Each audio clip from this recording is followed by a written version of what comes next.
आगे। आज हम संविधान की गौरवशाली यात्रा पे बात करने के लिए चर्चा कर रहे हैं। कल से ये चर्चा चल रही है सर। मैंने बहुत सारे दोनों पक्ष के और जितने भी हमारे मेंबर हैं सुना सर, उनको बड़े बड़े नेता हैं सर। इसके भाग 1 में लिखा हुआ है India that is Bharat, Hindustan नहीं लिखा हुआ है सर। लेकिन सारे नेता संविधान पे चर्चा कर रहे हैं लेकिन हिंदुस्तान ही कहेंगे, भारत कहने की हिम्मत नहीं जुटा पा रहे हैं। ये बड़ा सवाल है सर कि क्या संविधान के हिसाब से बात रखी जा रही है। मैं धन्यवाद दूंगा फूले साहू बाबा साहब अम्बेडकर को और मेरे नेता मान्यवर साहब श्री काशीराम को। 25 नवंबर 1949 को संविधान को सौंपते हुए डॉक्टर बाबा साहब अम्बेडकर ने कहा था कि 26 जनवरी 1950 को हम विरोधाभास भरे जीवन में प्रवेश करने जा रहे हैं। राजनीतिक जीवन में तो हमारे पास समानता होगी, लेकिन सामाजिक और आर्थिक जीवन में असमानता होगी। क्या ये चुनौती आज 73 साल बाद दूर हुई है? भारत ने 26 जनवरी 1950 को संविधान लागू होने के साथ खुद को एक संप्रभु लोकतांत्रिक और गणतांत्रिक राज्य होने का ऐलान किया। लेकिन सर उस समय संविधान की स्थिति ये थी कि जैसे गांव का कोई आदमी, मैं 50 की बात कर रहा हूं, वो 50 साल पहले शहर में आ जाता और बड़े लोगों की महफिल में चला जाता, उस जहां वो खाना खा रहे हो, और वो टेबल पे नैपकिन को खा के जो है ये कहता कि ये तो फीका, क्योंकि वो जानता ही नहीं था, वो समझता नहीं था संविधान को, संविधान है क्या। संविधान उसके लिए महज दस्तावेज था। ये जिम्मेदारी थी राजनीतिक दलों पे कि वो संविधान को व्यवहार में लेके आते। और इसके इतने सारे आर्टिकल हैं, अगर इनको व्यवहार में लाया जाता तो मुझे लगता कि आज देश बहुत बदल गया होता। बाबा साहब ने कहा था कि लोकतंत्र भारतीय भूमि का केवल ऊपरी पोशाक है, उनके अनुसार यहाँ की संस्कृति अनिवार्य तौर पर लोकतांत्रिक है।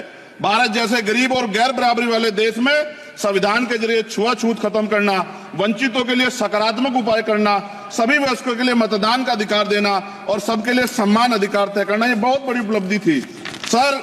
ये संविधान है कि आप वहां बैठे हैं और मैं यहाँ खड़ा होकर अपनी बात रख रहा हूं, और इस देश में आदिवासी महिला के तौर पे जो है राष्ट्रपति बनी है, और प्राइम मिनिस्टर तो नहीं बना, लेकिन शेड्यूल कास्ट के बड़े नेताओं को भी जो है राष्ट्रपति बनने का मौका मिला। इस संविधान की देन, अगर वोट हम पे नहीं होता तो शायद अमीर और जो राजा महाराजा खुद को मानते हैं हमारी गलियों तक नहीं आ पाते, हमारे हाल नहीं जान पाते।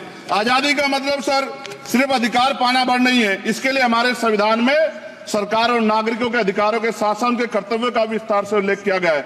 बाबा साहब ने संविधान सभा में दिए गए भाषण में कहा था कि स्वतंत्रता आनंद का विषय है, पर अब हमें अपनी जिम्मेदारियों पर भी ध्यान देना होगा।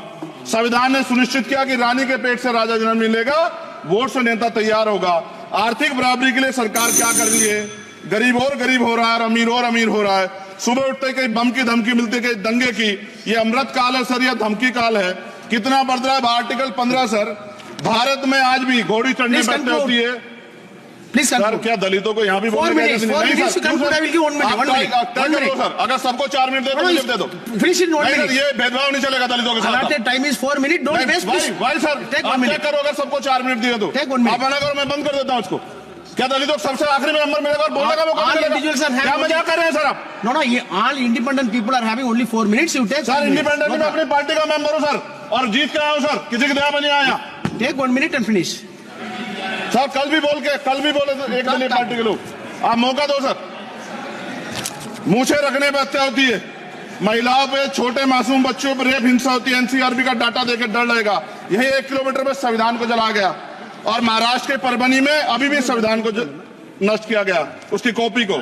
आर्टिकल 25-26 में संविधान में सभी को धार्मिक आजादी। कहाँ है दलितों की, मुसलमानों की, जैनों की, बौद्धों की, ईसाइयों की? छत्तीसगढ़ में सतनामी समाज को संविधान की अपनी धार्मिक आजादी के आधार पर जो है उनको अपमानित करके जेल में बंद कर दिया। संभल, अजमेर, अयोध्या सब इसका उदाहरण है। ये सरकार आलोचना डरती है। कितने लोग जेल में बंद है? मिरान हैदर, खालिद सैफी, उमर खालिद खान, सिफा खान, गुलफ्शा फातिमा और आजम खान साहब राजनीतिक विरोध में बंद है। सरकार यहाँ बैठी है, सरकार सामाजिक न्याय की बात करती है। बताए कितने दलित मुख्यमंत्री बना रखे हैं आपने? 13 ज्यादा सरकार स्टेट में सरकार है। कितनी महिला मुख्यमंत्री है? आपकी सरकार ने सुप्रीम कोर्ट के आदेश के बाद रिजर्वेशन प्रमोशन में जारी नहीं किया, और ओबीसी को पॉलिटिकल रिजर्वेशन आप देंगे नहीं देंगे, आप बताने का काम करें।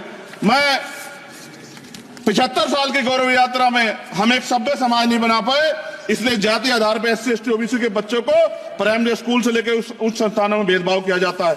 सरकार निरंकुश होगी, कोई बुलडोजर से कार्रवाई करता है। कल मंत्री जी ने कहा हमने राष्ट्रीय पिछड़ा वर्ग आयोग बनाया, 69 शिक्षक भर्ती में उसकी सिफारिशों को नहीं माना।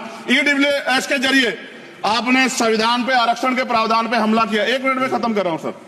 संविधान सर, न्यायपालिका में आर्टिकल 124 ये कहता है सर, ये अधिकार जो है Sanjay sir, please conclude. Sir, 1 minute में Please, please conclude. संविधान में न्यायाधीशों की नियुक्ति का अधिकार राष्ट्रपति के द्वारा होना चाहिए, अभी तक नहीं हो रही है।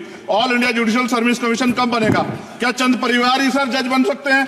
और आज हम सर, मैं सरकार से सवाल पूछना चाहता हूं सर, सेवाओं में SC ST OBC वर्ग का कितना प्रतिनिधित्व है?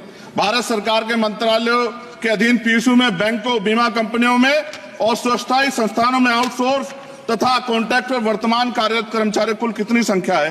आउटसोर्स और कॉन्ट्रैक्ट में कार्यबल SC ST OBC कितना प्रतिशत है? निजी क्षेत्रों में कार्यरत कर्मचारी, उनके SC ST OBC की वर्ग लाभ। सर खत्म कर, लास्ट पॉइंट सर, मैं फिर स्पष्ट तौर पर कह रहा हूं सर, यहां बैठे SC और OBC के मेंबर से कह रहा हूं सर, उनको सामाजिक जिम्मेदारी का ध्यान भी रखना चाहिए। पार्टी के प्रति वफादारी के साथ साथ अपने वर्गों के प्रति ईमानदारी भी रखनी चाहिए। ईमानदारी नहीं होगी तो इन वर्गों का भला नहीं हो सकता, और हमें बहुत सरकारों से उम्मीद नहीं है। बहुत बहुत धन्यवाद सर। Thank you.